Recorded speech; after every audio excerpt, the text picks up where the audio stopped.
नमस्कृत्य नरं चैव नरोत्तमं देवीं सरस्वतीं व्यासं ततो जयमुदीरयेत्। ओम नमो भगवते वासुदेवाय। ओम नमः पितामहाय। ओम नमः प्रजापतिभ्यः। ओम नमः कृष्णद्वैपायनाय। ओम नमः सर्वविघ्नविनायकेभ्यः।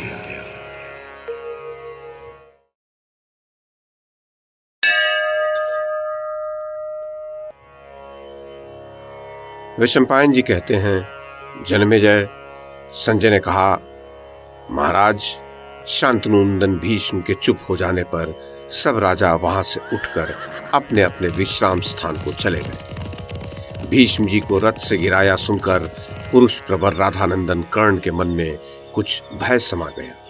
वह बड़ी उतावली के साथ उनके पास आया। उस समय उसने देखा महात्मा भीष्म शरशैया पर सो रहे हैं, ठीक उसी प्रकार जैसे वीरवर भगवान कार्तिकेय जन्म काल में शरशैया पर सोए थे। वीर भीष्म के नेत्र बंद थे। उन्हें देखकर महातेजस्वी कर्ण की आंखों में अश्रु छलक आए और अश्रु गदगद कंठ होकर उसने कहा, भीष्म, महाबाहो, कुरुश्रेष्ठ, मैं वही राधा पुत्र कर्ण हूं जो सदा आपकी आंखों में गड़ा रहता था और जिसे आप सर्वत्र द्वेष दृष्टि से देखते थे। महाराज, कर्ण ने यह बात उनसे कही।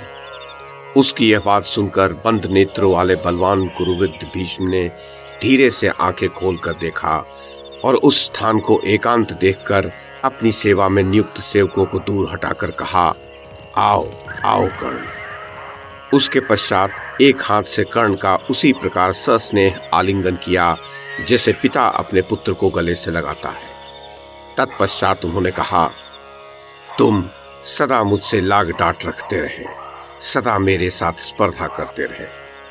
आज यदि तुम मेरे पास नहीं आते तो निश्चय ही तुम्हारा कल्याण नहीं होता। वत्स, तुम राधा के नहीं कुंती के पुत्र हो। तुम्हारे पिता अधिरथ नहीं है। महाबाहो, तुम सूर्य के पुत्र हो। मैंने नारद जी से तुम्हारा परिचय प्राप्त किया था। तात, श्री कृष्ण द्वैपायन व्यास से भी तुम्हारे जन्म का वृत्तांत ज्ञात हुआ था और जो कुछ ज्ञात हुआ वह सत्य है, इसमें संदेह नहीं है। तुम्हारे प्रति मेरे मन में द्वेष नहीं है, ये मैं तुमसे सत्य कहता हूं। उत्तम व्रत का पालन करने वाले वीर, मैं कभी कभी तुमसे जो कठोर वचन बोल दिया करता था उसका उद्देश्य था तुम्हारे उत्साह और तेज को नष्ट करना। क्योंकि सूतनंदन, तुम राजा दुर्योधन के उकसाने से अकारण ही समस्त पांडवों पर बहुत बार आक्षेप किया करते थे।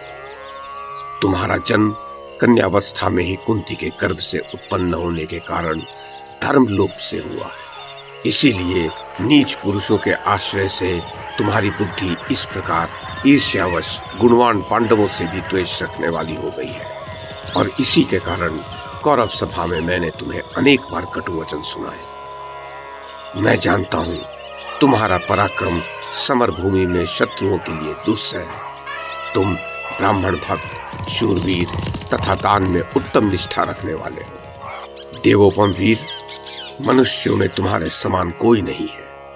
मैं सदा अपने कुल में फूट पड़ने के भय से तुम्हें कटु वचन सुनाता रहा। बाण चलाने, दिव्यास्त्रों का संधान करने, लाघव दिखाने तथा अस्त्र बल में तुम अर्जुन और महात्मा कृष्ण के ही समान हो।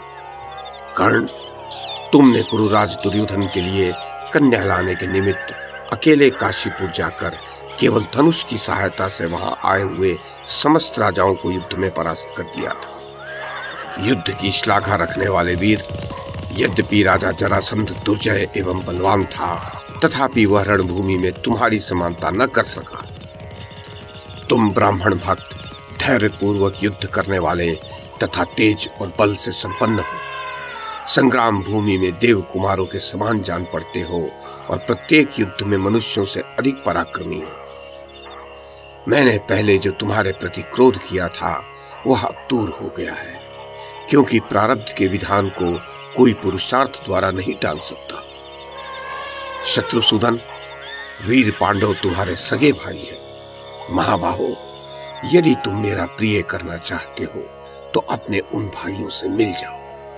सूर्यनंदन, मेरी मृत्यु के द्वारा ही यह वैर की अग्नि बुझ जाए और भूमंडल के समस्त नरेश अब दुख शोक से रहित एवं निर्भय हो जाए। महाराज, तब कर्ण ने कहा, महाबाहो भीष्म, आप जो कुछ कह रहे हैं उसे मैं भी जानता हूं। वो सब ठीक है, इसमें संशय नहीं है। वास्तव में मैं कुंती का ही पुत्र हूं, सूत पुत्र नहीं हूं। परंतु माता कुंती ने मुझे जल में बहा दिया और सूत ने मुझे पाल पोस कर बड़ा किया। पूर्व काल से ही मैं दुर्योधन के साथ स्नेह करता आया हूं और प्रसन्नता पूर्वक रहा। दुर्योधन से मैंने यह प्रतिज्ञा की थी कि तुम्हारा जो जो दुष्कर कार्य होगा वह सब मैं पूरा करूंगा। दुर्योधन का ऐश्वर्य भोग कर मैं उसे निष्फल नहीं कर सकता। जैसे वसुदेव नंदन श्री कृष्ण पांडुपुत्र अर्जुन की सहायता के लिए दृढ़ प्रतिज्ञ है, उसी प्रकार मेरे धन, शरीर, स्त्री, पुत्र तथा यश सब कुछ दुर्योधन के लिए निछावर है। यज्ञों में प्रचुर दक्षिणा देने वाले कुरुनंदन भीष्म, मैंने दुर्योधन का आश्रय लेकर पांडवों का क्रोध सदा इसलिए बढ़ाया कि यह क्षत्रिय जाति रोगों का शिकार होकर न मरे, युद्ध में वीर गति को प्राप्त करे। महाबाहो, ये युद्ध अवश्यंभावी है, इसे कोई टाल नहीं सकता। भला दैव को पुरुषार्थ के द्वारा कौन मिटा सकता है? पितामह, आपने भी तो ऐसे लक्षण देखे थे जो भूमंडल के विनाश की सूचना देने वाले थे। आपने कौरव सभा में उनका वर्णन भी किया था। पांडवों तथा भगवान वासुदेव को मैं सब प्रकार से जानता हूँ। वे दूसरे पुरुषों के लिए सर्वथा अजेय हैं, तथापि मैं उनसे युद्ध करने का उत्साह रखता हूँ और मेरे मन का यह निश्चित विश्वास है कि मैं युद्ध में पांडवों को जीत लूंगा। पांडवों के साथ हम लोगों का यह वैर अत्यंत भयंकर हो गया है, अब इसे दूर नहीं किया जा सकता। मैं अपने धर्म के अनुसार प्रसन्न चित्त होकर अर्जुन के साथ युद्ध करूंगा। तात, मैं युद्ध के लिए निश्चय कर चुका हूं। वीर, मेरा विचार है कि मैं आपकी आज्ञा लेकर युद्ध करूं, अतः आप मुझे इसके लिए आज्ञा देने की कृपा करें। मैंने क्रोध के आवेग से अथवा चपलता के कारण यहाँ जो कुछ आपके प्रति कटु वचन कहा हो या आपके प्रतिकूल आचरण किया हो, वह सब आप कृपा पूर्वक क्षमा कर दें। महाराज धृतराष्ट्र, तब भीष्म जी ने कहा, कर्ण, यदि यह भयंकर वैर अब नहीं छोड़ा जा सकता तो मैं तुम्हें आज्ञा देता हूं, तुम स्वर्ग प्राप्ति की इच्छा से युद्ध करो। दीनता और क्रोध छोड़कर अपनी शक्ति और उत्साह के अनुसार सत्पुरुषों के आचरण में स्थित रहकर युद्ध करो। तुम रण क्षेत्र में पराक्रम कर चुके हो और आचारवान तो हो ही। मैं तुम्हें आज्ञा देता हूं, तुम जो चाहते हो वो प्राप्त करो। धनंजय के हाथ से मारे जाने पर तुम्हें क्षत्रिय धर्म के पालन से प्राप्त होने वाले लोगों की उपलब्धि होगी। तुम अभिमान शून्य होकर बल और पराक्रम का सहारा ले युद्ध करो। क्षत्रिय के लिए धर्मानुकूल युद्ध से बढ़कर दूसरा कोई कल्याणकारी साधन नहीं है। कर्ण, मैं तुमसे सत्य कहता हूं, मैंने कौरवों और पांडवों में शांति स्थापित करने के लिए दीर्घ काल तक महान प्रयत्न किया, किंतु मैं उसमें कृतकार्य न हो सका। महाराज धृतराष्ट्र, राजन, गंगानंदन भीष्म के ऐसा कहने पर राधानंदन कर्ण उन्हें प्रणाम करके उनकी आज्ञा ले रथ पर आरूढ़ हो आपके पुत्र दुर्योधन के पास चला गया।